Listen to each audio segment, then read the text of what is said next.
Hi, wanted to drop in for our midweek power up. And of course, I'm sharing this on Wildflowers and also sharing this on my public page.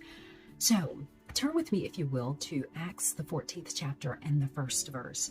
There it reads, at Iconium, and it's talking about Paul and Barnabas.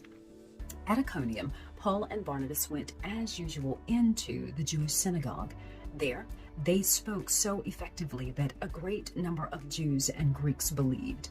But the Jews who refused to believe stirred up the other Gentiles and poisoned their minds against the brothers.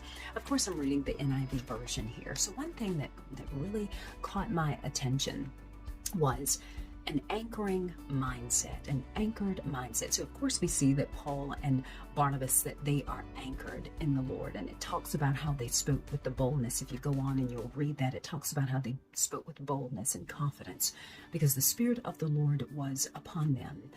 But I began as I looked at this, I wanted to focus just for a moment here on the poisoned mindset.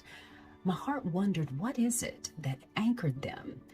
With the thought and the bias, the information that they received, why were they anchored with a poisonous mindset? And then I began to take a reflective look at myself, and I wondered, do I have an anchoring bias that impacts my ability to move forward in faith and to do the greater work that God has called me to do? Sometimes even in our workplace, depending upon what's presented to us, we will focus and have a tendency to focus on the wrong thing because of the source or the person that brought us that information. So allow me to elaborate.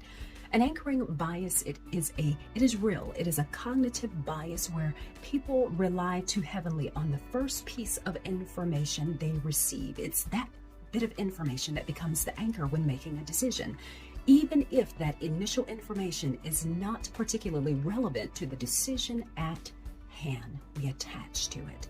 And so this affects how we as individuals make decisions.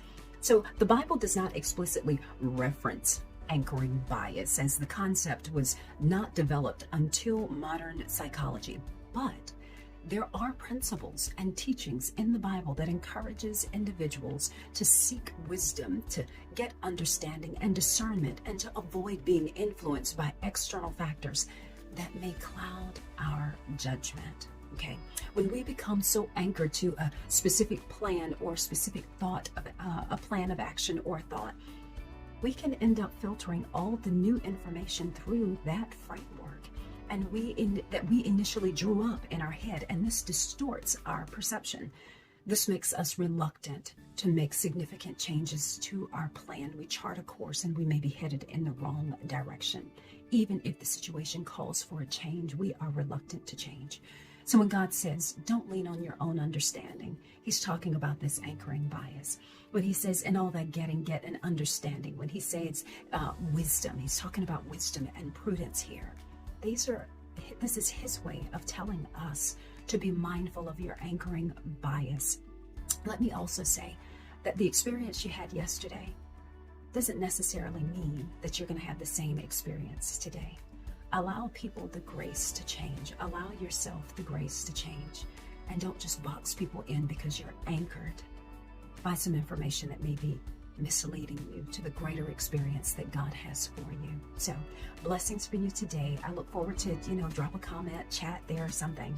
I'd love to dialogue with you as it relates to our anchoring bias. Take care of yourself, and I pray that God will continue to pour out his blessings upon you and your life and your children and your children's children's children.